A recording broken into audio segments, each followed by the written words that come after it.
Hello, everybody. Jan Rutherford here with Self-Reliant Leadership, and happy Veterans Day to all the veterans out there. And of course, this is the day that we let people know that we're appreciative of their service, their sacrifice, and of course, we can't forget the sacrifices all those military families make each and every day of the year, both during their time in service and after their time of service. And today, I'm really excited to bring in three senior NCOs that have recently retired from the military, and we want to tell their story about their transition and what they bring to the military.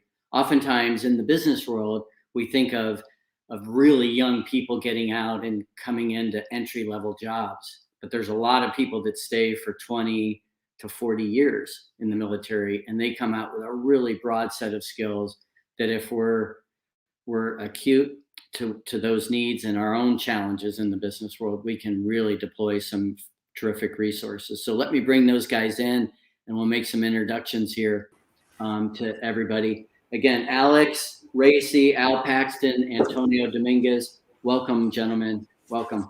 And thank you for your service over the past 2 decades plus. And so I want to go around, and I'll start with Antonio first. Antonio's the one that said, hey, maybe we could do something like this, get the word out about senior NCOs. And just so for those of you that don't know, a senior NCO is a non-commissioned officer, what you might think of as a sergeant major, a gunny, whereas we have officers that are lieutenants, captains, majors, colonels. So very different roles within the military, but all about leadership and basically serving the troops. Antonio, welcome. Could you give us a little background on, what branch you were in, how many years you served, kind of what you did a little bit, and what you're doing now? Yeah, absolutely. Thanks, Jan. And thanks for everyone joining today. Happy Veterans Day. So as you see, my name is Antonio. I spent 22 years in the Marine Corps, joined right after high school, 2010, and I joined a company called Baker Hughes. We're an energy technology company located here in Houston, Texas, and globally. While I was in the Marine Corps, I was an infantryman for the greater part of my career. Of course, I did some outside jobs, but very few. And now I'm a project manager with Baker Hughes. Yeah, and again, you went into a military transition program at Baker Hughes as well. So we'll talk about that in a little bit. And again, welcome. Let's go over to Alex Racy. Can you do the same? Give us a little introduction. Sure. Hey, thanks for having me, Jan, and thanks for having 2 Army guys and only 1 Marine. I appreciate that as well.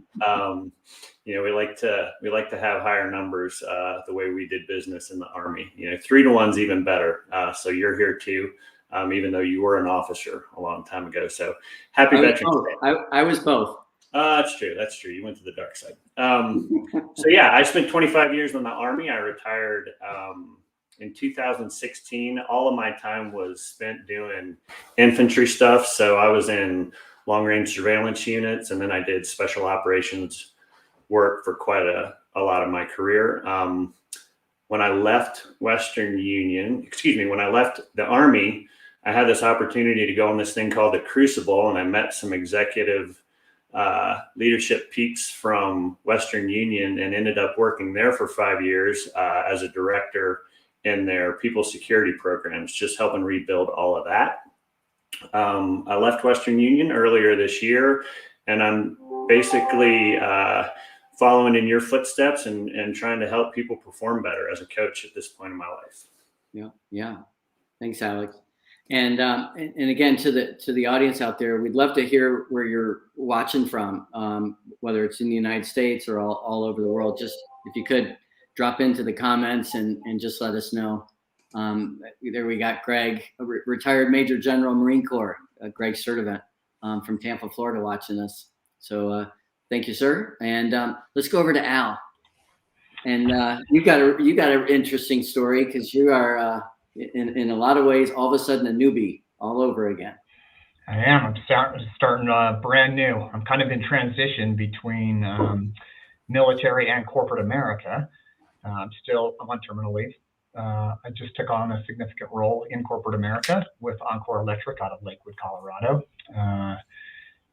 So interesting. Jan, thanks for this. Antonio, thanks for the brainchild behind this, getting this out and just talking about this to transitioning service members. We can't do enough in that space. So thanks for that. And then to everybody, hey, happy Veterans Day. Thank you for your service. Families, friends, everybody who touches the military, just thank you for what you do and who you support. So 25 years in service, 25 years plus and counting. I'm still not out quite yet. All special operations. I came up through the ranks in the Green Beret ranks, 10th group, and then beyond.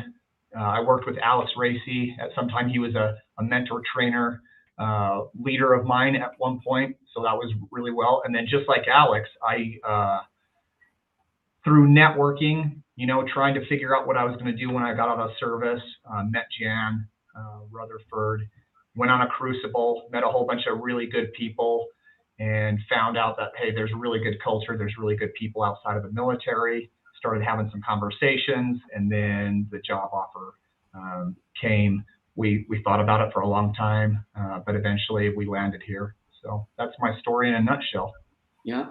Yeah, and again, all of you, you joined as very young men. You stayed in a long time, and the whole time that you all were in, basically, our country was at war, and you all deployed multiple times, multiple times, through the good, the bad, the ugly. And again, I mean, not only did you sacrifice, but as you've learned, especially after you get out, how much your families sacrificed, with you being gone. I saw something recently that, when you're in combat, you worry at different moments in time, and when you're deployed, your family worries all the time, 24 hours a day. So again, thank you for all that you did, and all those skills that you picked up and experiences that you've learned, and now you're deploying those out in the civilian world, in the business world. What was the hardest part, about, transitioning? What was the hardest part? What do you wish you had known, Antonio? Yeah, I think Jan, first I want to make the distinction of what transitioning means, right? Because I think that's the common thought is that transitioning is leaving the military and landing a job. And for me, that's not really transitioning. That's just landing your next career, your next chapter in your life. Transitioning really is moving away from that military mindset and culture that you're so used to, and resettling in this new culture of civilians, and kind of adapting to the way things are done, because they're completely different, right? So I think the hardest thing is just that is trying to integrate into this new tribe, essentially. That's been the hardest thing for me. And I think that connecting with other veterans and in forums like this, and on LinkedIn, and in our employee resource group within the company, I think that's super important. And if you have the opportunity to do so, then you should. Yeah, and Antonio, I know you've been sort of vulnerable, if you will, in expressing some of your frustrations on social media, on LinkedIn. Hey, some things that are hard and things you don't understand. Has that helped you? When you reached out and said, hey, this is frustrating me, or I don't get this about, the business world. Have you gotten responses that have helped? Yeah, for sure. Because what's helped me is the other perspectives that people have, given me, right? I can look at it as, this is frustrating, and I feel out of place, right? Because, when you're in that military tribe for 2 decades, and then I'm only 2 years retired, it's hard. It's, I just feel out of place in a lot of areas. But the other perspectives have helped me see it differently. Like, Well, you're not supposed to be the same. There's a reason why you're the 1% of the nation, right? We're just different, and that's okay. And then we bring unique set of skills and, unique perspectives, because we've been around the world and seen different things. So it's helped me. It's helped me kind of see things from a different perspective. Yeah, it's interesting. A lot of advice I've heard about, the best advice a CEO could get is to travel the world. I mean, that, to have a different point of view. So, so here you have all these veterans like yourselves that have that point of view that's very different. And we're always looking for diversity of thought, real different perspectives, outliers. We don't want to have groupthink. Well, here's an opportunity to have somebody that thinks a little bit differently. I think the hard part, oftentimes is, the business world requires a different sort of finesse, then we can't necessarily be as direct oftentimes in the business world as we were in the military. Alex, your thoughts on the transition. So again, it was 5 years ago, you spent time in corporate America, and then you've transitioned to be an entrepreneur, which, is exciting and cool and lots of freedom. So you've learned a lot, I'm guessing, over the last 5 years. What do you wish you had known? Well, I think, gosh, I think the list of what I wish I would have known is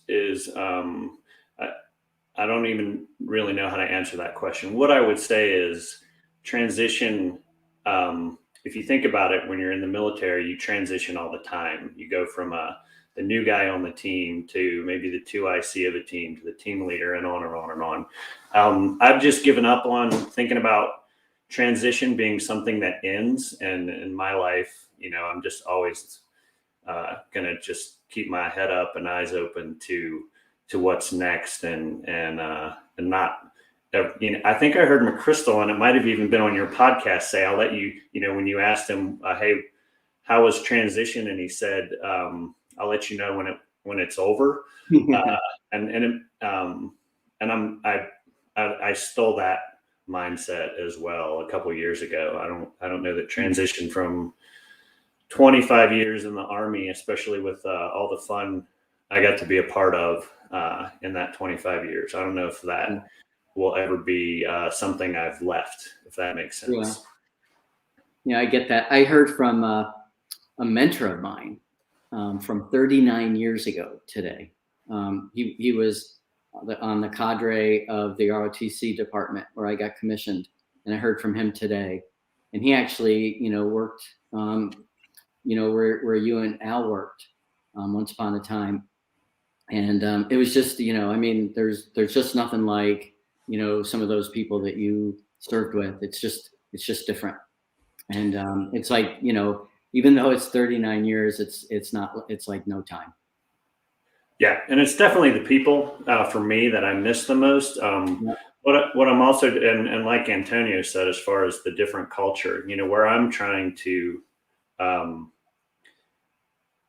be the most useful in everything I'm doing is keeping all of that good stuff I picked up from all those people in my 25 years in the military, and making that accessible to people who maybe didn't experience that military opportunity like I did. Right. Yeah. And it's interesting. You describe it as an opportunity. And Al, here you are. You're on terminal leave, and for those that don't know what that means, it means you're done with your military service. You're taking all that leave you accumulated, and you're basically going to your retirement date, which I think is in January. So that's when you're officially retired. But basically, you're done with active duty. You're now in a civilian job. You're in your second week of a very significant role in a really great company. What have you learned in the last 2 weeks? It's good. I don't know. I'd like the deer in the headlights, and just like trying to absorb it all. But go back to your original questions, like, what are the things you wish you would have known? I thought a lot about my own, trying to get out of the military and assisting other people in the same. It's like, where's the support network? transition is not an individual event. I thought it was. I was mistaken in that. It is a team event.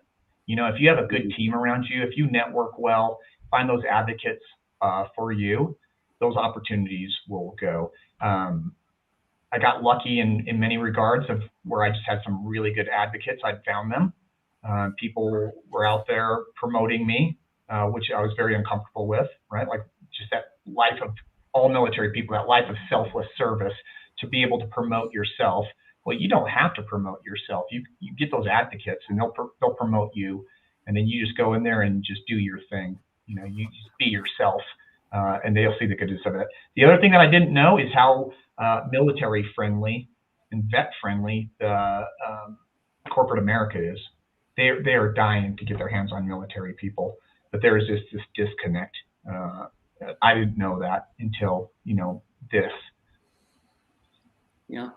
Well, you know, again, you know, I appreciate the humility in saying you got lucky, but, you know, from my observation, one of the things that I've seen all three of you do is you're really good at understanding the law of reciprocity. You know, that, you know, you don't give to get, but if you give and you give, you know, good things come back. And what I've seen with all three of you is, you know, that whole mentality of selfless service. You're always trying to help people. When I've been with all of you out in the wilderness, I mean, you're the same way. You all were the people that were helping other people.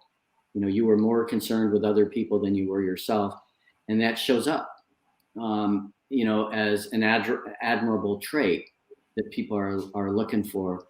Let me throw. We got a comment coming in here from a LinkedIn user. I don't know who it is, but the question is, what do you wish employers would know to help you transition better in the civilian and NGO world? Did you find out that NGOs are different than what you thought while in the military? And if so, which aspects were a wow moment or the opposite? And again, we appreciate that question. Any one of you want to take this? Antonio, how about you? Yeah, I can't really speak to the NGO world, but I can definitely speak to, you know, the corporate world.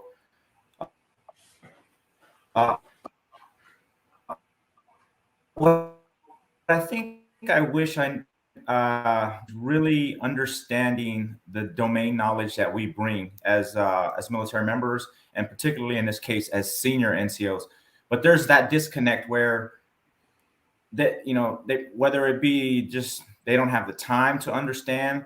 I mean, if you're in the military and you're coming from a logistics world, you have a lot of knowledge in that world. It may not be specific to a specific company and their processes, but I wish that they understood how much deep domain knowledge comes with that, you know, senior NCO that's leaving the military from the logistics world, or, you know, from some other function, an administrative function. That's what I wish that they understood. And there's just a disconnect between, hey, military is just in this box and they're just military. But, you know, we have deep domain knowledge in certain functions. Yeah. And again, I agree. And I wonder if, Alex, if you could, you know, help some of the people watching understand the difference in what we call a senior NCO, somebody that, you know, was, you know, in the sergeant ranks, if you will, and spent 20 plus years. And again, somebody that maybe is late 20s to early 30s and was an officer. And again, we won't take the opportunity to bash young officers, but we just want to kind of highlight, you know, what's different and what are those different attributes that someone would expect when they're looking for talent. Yeah, this is perfect, because this is kind of what I laid awake thinking about last night, knowing that we were going to be doing this today. And hopefully this resonates with you three, but also with everybody that's watching us here. I'd say the big difference is when I was a young NCO, I was on my hero's journey. I wanted to conquer all the things, you know, pick the story, Lord of the Rings, you name it. You know, I was Frodo trying to find my way. And I think that I would say that, you know, in a snapshot, that's the young NCO or the junior officer. as a senior NCO, I wouldn't have realized this, or I didn't realize this as the transition occurred, but I went from Frodo to Gandalf.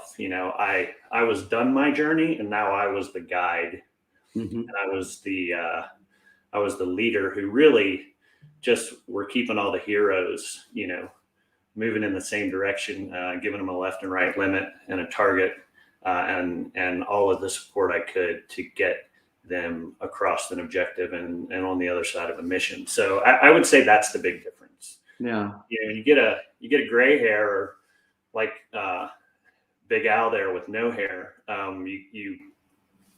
You're getting somebody who's, whether they realize it or not, they successfully completed their hero's journey, and they've turned into the guide.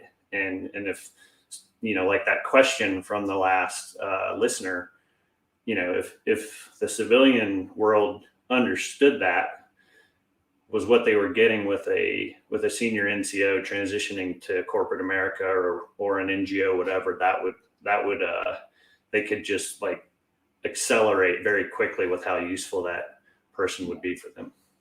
Well, and that resonates with me, Alex, because so many people right now are planning for 2022.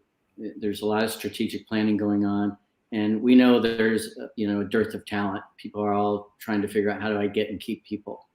And so a lot of people in their strategic plans are saying, I need to develop my people. I need to develop a bench of people.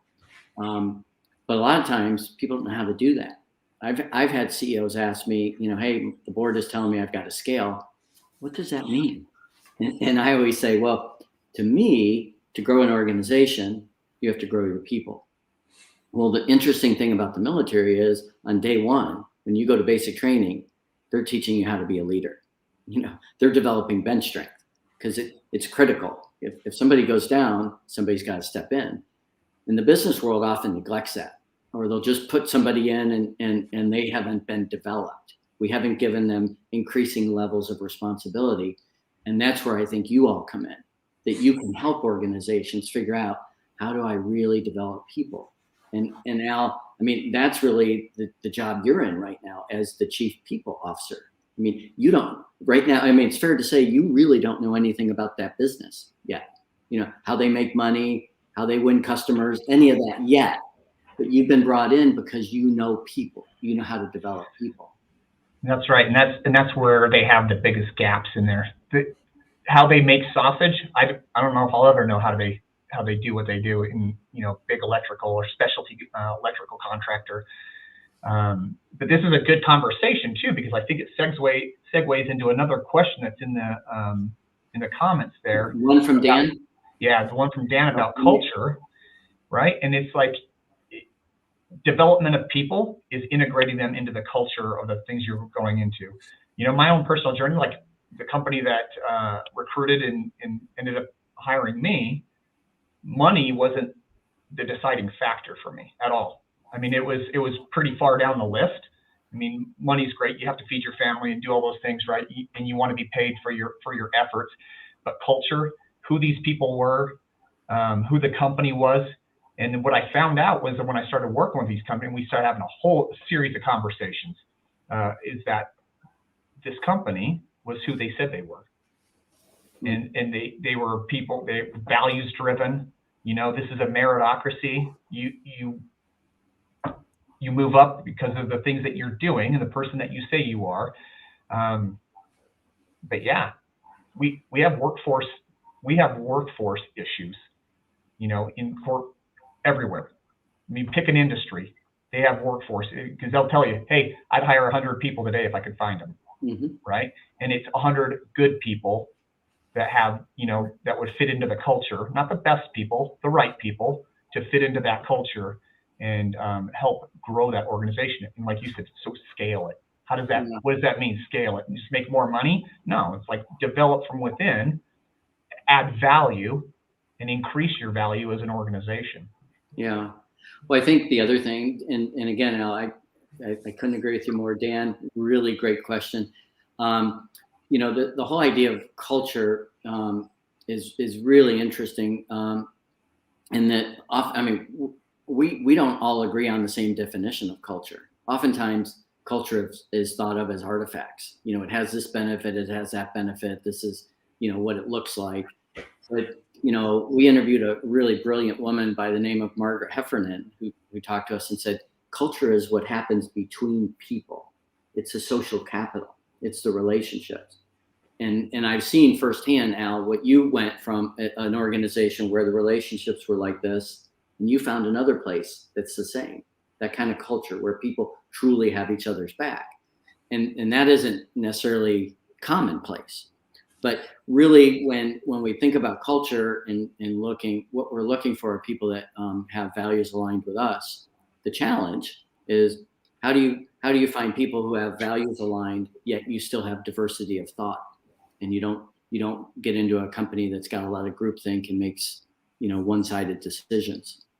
So let me pop up another one here. The follow-up from the other person that asked the first question. The disconnect exists, and as an HR practitioner, I know that civilians do not have the knowledge of ranks and depths of experience you all bring. So how should someone not from the military learn about these areas?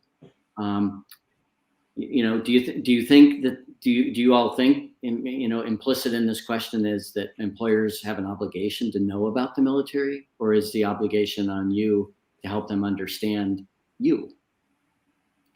What do you think? I think that they have an obligation if they want to say that they're a veteran-friendly company, right? Gotcha. Because lots of companies like to say, we're a veteran-friendly company, right?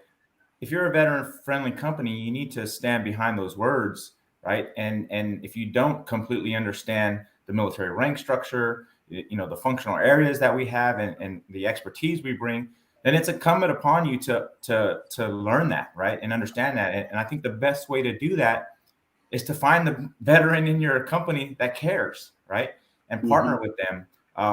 Whether that be your recruiting team, your talent management team, partner with that veteran and say, hey, help me understand this so we can bring this talent in.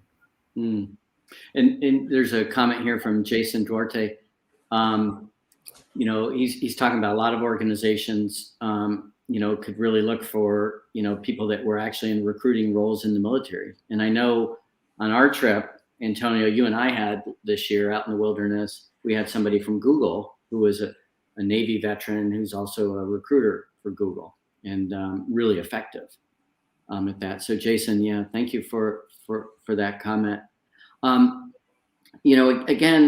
on this Veterans Day, we're talking about the unique talents that senior NCOs bring, some of the things that you all have struggled with in transitioning. What do you say, again, I hear so much talk these days, from veterans that say, boy, I've got to translate my military resume to a civilian resume.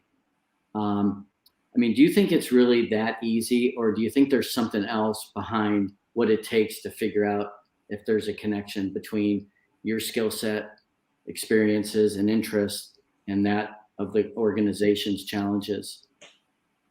Alex, what do you think?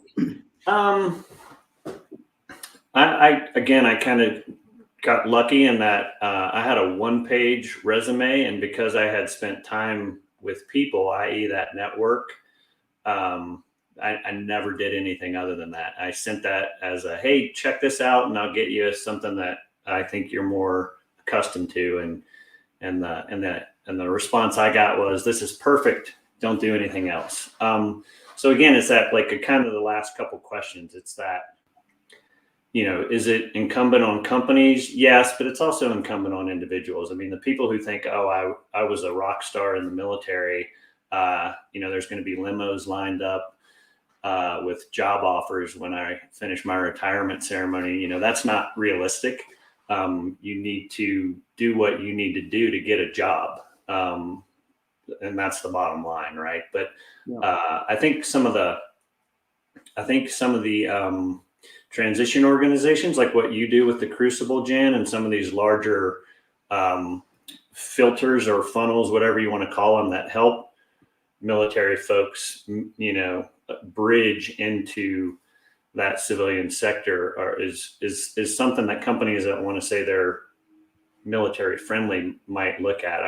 I like Antonio's idea of find that veteran, but at the same time, I've seen some people who are veterans at my old organization, and I'm like, I'm not sure they're exactly the right person to manage hey, how do we get more military folks into this company project, if that makes sense. So I think it's incumbent on everybody, to be looking, again, head up, eyes up, looking for what's most going to benefit the organization and what they're looking for. But it's also, the retiring or the transitioning military person's responsibility to be head up, eyes up, and doing what they need to do to find find that culture they're looking for, or at least, as best they can define it. Hey, I think these guys pass the muster, these gals pass the muster. I could work with them. I could be useful to their organization. Yeah. And Dan weighed in here again and said it could be helped by establishing employee resource groups, ERGs, for veterans, but also getting out in the woods with some veterans and learning firsthand and agree. And the Crucible's been mentioned a few times. And just a real quick FYI, I lead what we call Crucible expeditions a couple times a year, where we pair up executives and veterans. We help the executives do a digital detox and slow down and refocus. And we introduce really a whole new vocabulary and language to the veterans.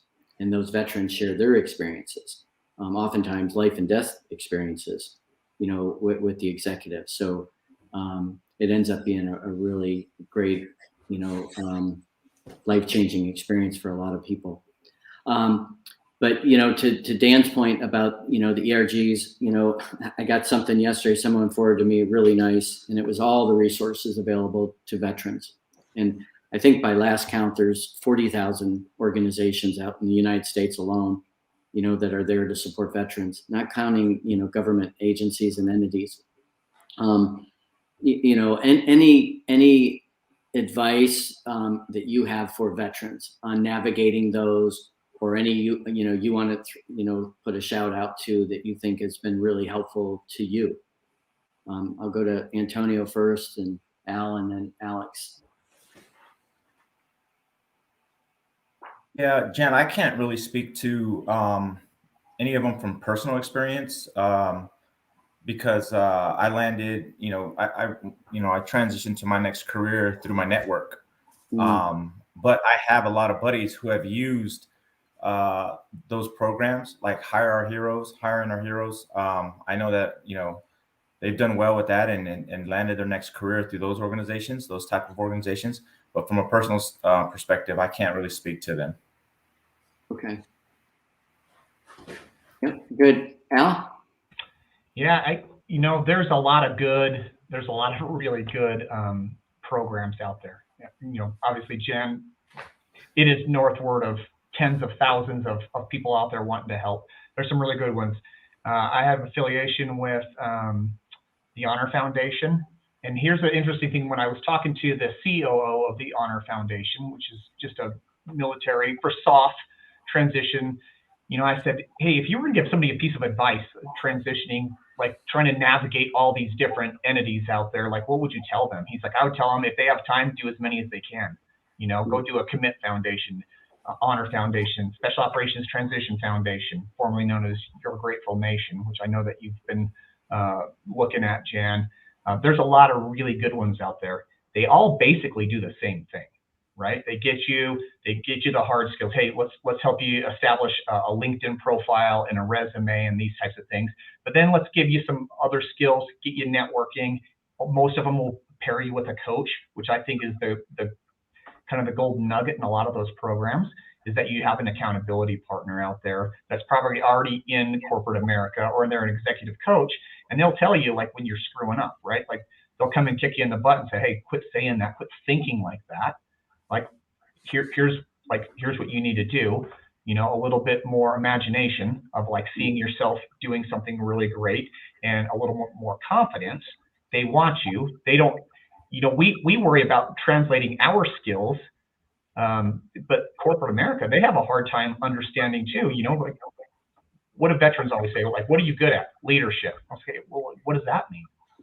Like, how are you good at that? But there's a lot of good programs out there. Will DeWild, former, retired SEAL. He told me that. He's like, Yeah. do as much as you can, network as much as you can, because it's just going to set you up for more success. Yeah.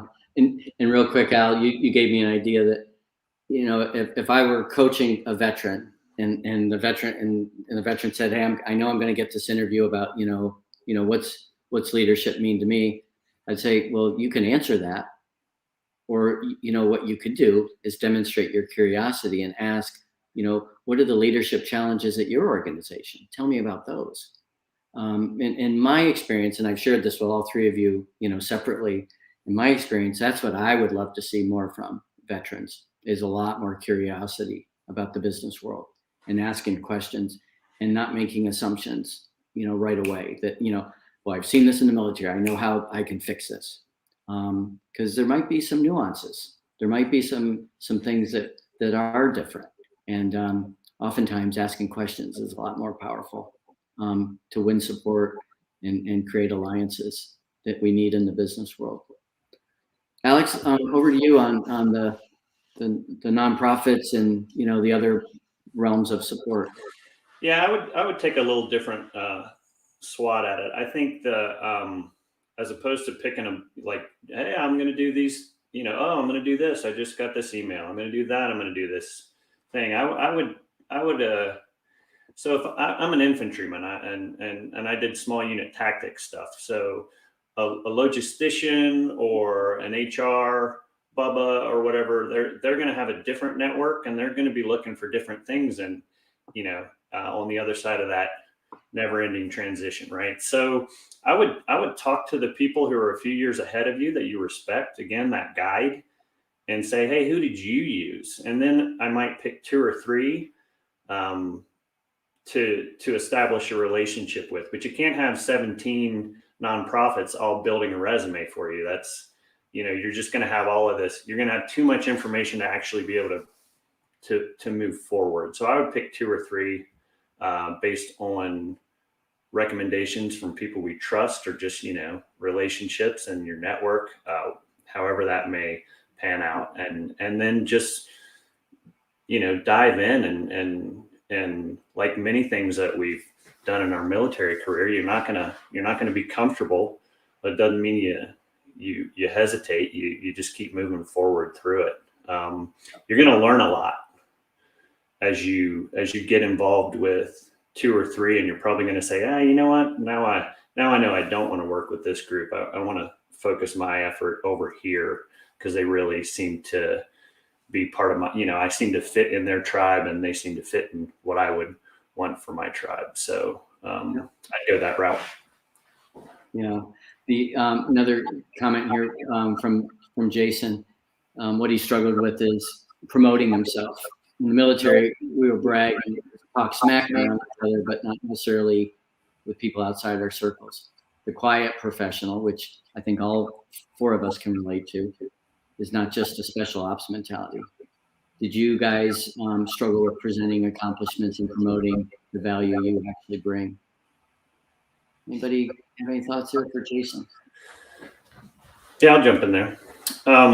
Yeah, absolutely. And the reality is, a lot of times, like what I might be most proud of for this one thing that I was part of, it's not going to even relate to what a hiring organization and a civilian company is. They're going to be clueless. They're going to have no concept of really what you're talking about. So spending some time thinking about how you discuss what you did in the military and how that can easily transition into this new environment is pretty important. And you got to do, I remember hearing a lot about, you got to be like, I did this and I did that and I did, all these things. But it's really hard to ever say, I did this and I did that. It's always we, right? Yeah. Almost every time. And so I think being able to balance all of that, but your narrative is hugely important, and it doesn't have to be, about this one objective or this, this one deployment or anything like that, in my opinion. Yeah. Well, let me shift gears as we kind of come to the end, and I want to rather than focus on you all and speaking to the veterans out there about transition, I want to use this remaining time to speak to the businesses out there that are looking to get and keep people. They're looking to attract and retain talent. And, you know, there's this term called the gray collar, and it's oftentimes underemployed white collar or people that are of a certain age. Again, bottom line, if you're talking to, corporate America, Fortune 500 companies and mid-sized companies, why should they really turn their eyes to people that are older and senior NCOs in particular coming out of the military who are maybe late 40s to mid 50s? Al? I think, that's a great question. I came in with the ageism was a thing for me. I thought I'm too old to be entering the workforce in my 50s. Nobody's going to want me. My company kind of laughed at that because they was like, "Oh, you're the kid." Like we restarted our lives in our 50s, and rebuilt this company in our 50s, and here we are, several almost 2 decades later, doing those things. So there's challenges there, just coming into the workforce, our mentality, how we think about things. I'll go back to this resume thing. A resume is used to get you a conversation. That's it. Mm-hmm. It's just something. You don't have to promote yourself, right? You want to demonstrate your curiosity, right? You start having those conversations with people, like Jen went back to. You have those conversations, and people, they're like, "Oh, I see what these are." Being somebody that's older, I'm pretty established. I'm pretty set in my ways. I'm comfortable with who I am. I think is the power of being a little bit maybe older for the workforce, right? I know the value that I bring, and I'm genuine with that. I know the things that I'm not good at, and I'm not going to promote that or try to promote that. I'm just going to try to demonstrate the value that I bring, and I'm going to find that out by being radically curious. Mm-hmm. People that I want to work with, they're telling me things. How intensely am I listening to that, and trying to help problem solve, like when I'm listening to those things, and then the value that I have to offer back. It's like, okay, hey, let's talk about that, and because of your experiences, because you are a little bit older, you've had a lot of experiences in life, a lot of life experiences, military experiences, very austere problem solving experiences. You bring that to the table. And so you don't really have to promote yourself. And being an older person, like, I'm pretty comfortable with who I am and who I'm not. Yeah. And I think there's value in I think there's power in that. Yeah. Thanks, Al. And Antonio, what do you think? Yeah, I would say that if I'm speaking to the companies, I would say that they have to realize, or we have to help them realize that, the senior enlisted person that's coming to your company, or someone that's entering, the company at 40, 50 years old, particularly to, with a military background, we have been in leadership positions since very early on. Like for my specific case, in boot camp, I was put in a leadership position, and I had a leadership position from the time I was 18 when I entered all the way until the time I retired. I was managing people and leading them, right? That's a lot of experience. And what I think what is most important for companies to realize is that we are force multipliers. As we were talked about earlier, that's what we do. We force multiply. We can take people, develop them, and help them grow, right? And now they're doing the same thing. We're just multiplying ourselves over and over and over again. And that's what we really bring to the table because of the long experience we've had from our military background, and being senior leaders. We can just develop the force and really just force multiply. Yeah, I love that. And that really is how companies grow, how companies scale. And Alex, I'm going to throw you a curveball here. You got a note from somebody I'm guessing Miguel Filpo, and it's for you specifically. And he's saying, what are the unique challenges on after serving in the same place for a long time? I mean, basically he came through, through a network and got right into it. And it's kind of funny because all three of you have said, you didn't spend a lot of time. I mean, you kind of networked and you found, your place pretty quickly. It wasn't, a struggle as much as for some people. Any counsel to Miguel?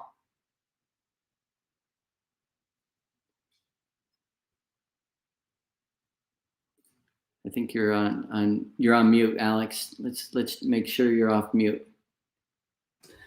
Sorry, I had a fast mover flying over my house. I didn't want anybody to have to put up with that. So that means an airplane. Yeah, a loud, probably Air Force jet. I think as far as the transition organizations go, again, you have to, everything that we've been talking about, you have to help them help you.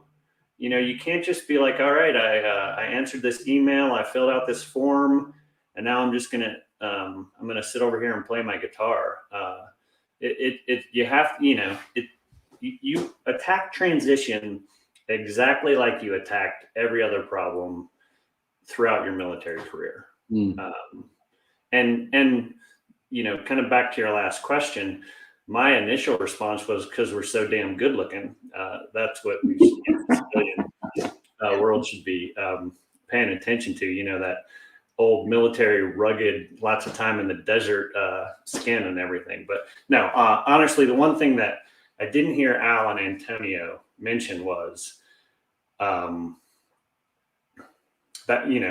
part of that experience is 25 years of mistakes and recovery from those mistakes. It's, I mean, we've seen it.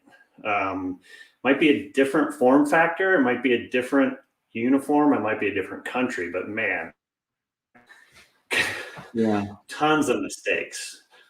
And the only other thing I would say is, we there's this big push to learn from the Stoics. So like everybody across the world is like, hey, let's look at this 2,000-year-old philosophy as a way to point this 2021 ship, forward.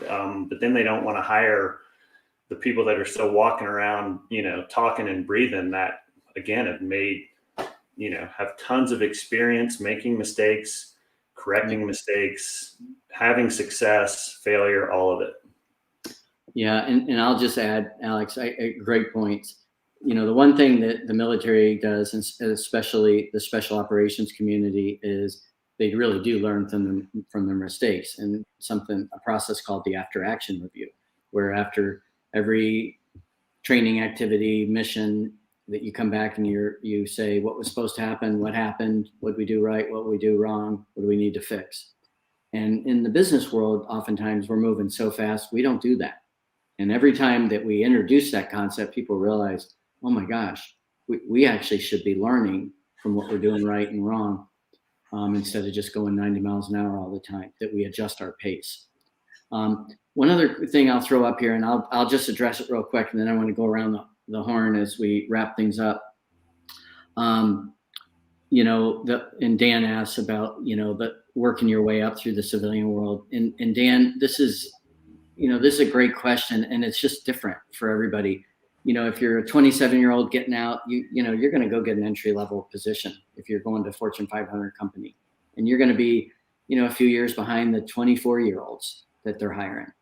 But it's okay. You'll catch up quick, and you'll exceed. And again, based on merit, you'll be promoted.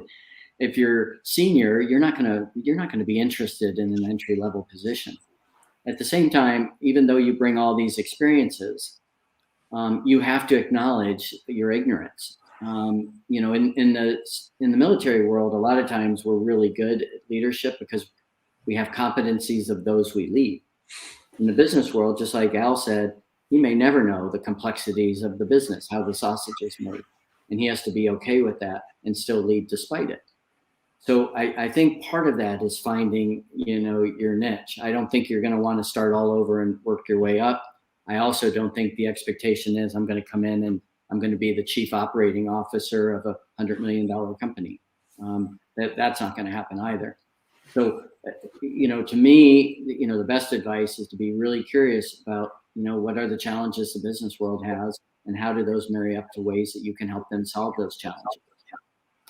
So let me go around the horn a little bit, and just, I'd love to hear, I think you all have provided some great advice for the people that are transitioning and senior NCOs.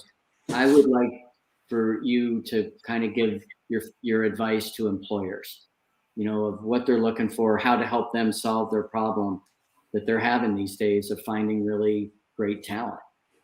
What advice do you have for these companies? And I'll start with Al, and then Antonio, and then Alex. I'd say from the company's perspective, have the conversation, imagination and confidence too, right? Like you get a lot from the military people. You're going to get loyalty. You're going to get high standards. I think people know that you're going to get, assume that you're going to get that from military people. And then you can go in there and demonstrate that. But from an employer standpoint, take a chance, because that's what you do on every time you hire anyone, right? Mm-hmm. You're taking a chance. I think this is like a low risk chance when you hire military people coming out of there. People are hungry, people who want to continue to prove themselves, right? People don't want to come out and just rest on their past accomplishments. We're hungry. I'm in my 50s. I'm still hungry. I'm still going to be in the workforce for hopefully, 2.5 more decades. I don't know. I'm going to work until I can't anymore. So I just say, just encourage employers, hey, take those low risk chances on military veterans. Like at least give them a first look. Yeah. Well said, Al. Thank you. Antonio? Yeah, I'm glad Al said that, because I was going to say that too, as far as, taking a risk on a veteran, because of the diversity of thought we bring, the diversity of experiences we bring, right? But I would also say that for a company, get to know the veteran that you're looking to employ, because if you get to really sit down and talk with them and understand and learn their experiences and the value they bring to the table, you might be able to better employ them instead of putting them in just this open job that you have. You might be able to find that, hey, this person has a lot of strengths and skills in this area, and we have a gap in our business. Whether we need to create that position for him or her, then we should do that, because those skills and experiences that person brings could change your business. So really employ them to their strengths, and not just to this open requisition position that you may have, right? Yeah, well said. And common theme we're hearing here. Alex, bring us home. Yeah, it's hard to add any more to those last two comments. What I would say is, and I want to refocus civilians that are listening, we're talking about senior enlisted folks here now, not that junior employee. So, if you've got 10,000 boxes to put a check mark in that say we hired veterans, I understand that's one thing. But if you have an operational role that a senior NCO might fit into, just realize what you're getting there. You're getting somebody who has, basically tens of thousands of times shown up, and what the common thing we used to hear is never be late, or out of uniform. So we talk about experience. Just realize, and especially like Antonio said, you might not even have. You might find, as you start snooping around looking for senior NCOs to hire, that you're going to have to create a role for them, because they can bring that much value to a program or a company. Yeah. Alex, do me a favor and interpret the "don't be light, don't be late, don't be out of uniform." What's that mean? And what's that mean in the business world? Well, it means you're gonna hire someone who has decades of experience being in the right place at the right time with what they assumed would be the right equipment, and wearing the right clothes. So I'm pretty fortunate. I mean, I'm in my new office. All the mess and boxes are right below the video pan, but my new uniform is I put a collar on for you today. And if I didn't know the gray collar comment, I would have worn a gray shirt just like you. But yeah, so yeah, we have a ton of experience showing up. Yeah. Yeah. And again, I mean, don't be late, don't be light, don't be out of uniform. It's such a great thing because, it really goes back to what we owe, what we owe the employer, that we're going to be on time, that we're going to know our stuff or be learning our stuff, and we're going to bring something unique and creative to the process. And meanwhile, the employer has an obligation to make sure we know the expectations, we know where we stand with them, and we understand the consequences for meeting, exceeding, or not meeting expectations. The rewards and achievements, or or something else. But again, I echo what all of you said. For those employers out there, these senior NCOs are absolutely worth a look, and they are low risk. And there's a lot of ways that you can employ and deploy them. Some of them might want to work 60 hours a week, and some might want to work 20. Be adaptable, be flexible. Find the greatest talent that line up with your values. And to each of you, I just want to say Happy Veterans Day. I've said it before to each of you, but I really appreciate your service, the many sacrifices you have made, and more importantly, the sacrifices your families have made over the years. And as you all say, I mean, this transition is an ongoing process. And, I appreciate all of you are in my life. You've made it richer, and all those other veterans out there. I really appreciate all that you have done and how you continue to serve in different and unique ways. So thank you. Thanks, Jan. Thanks, Alex. Thanks,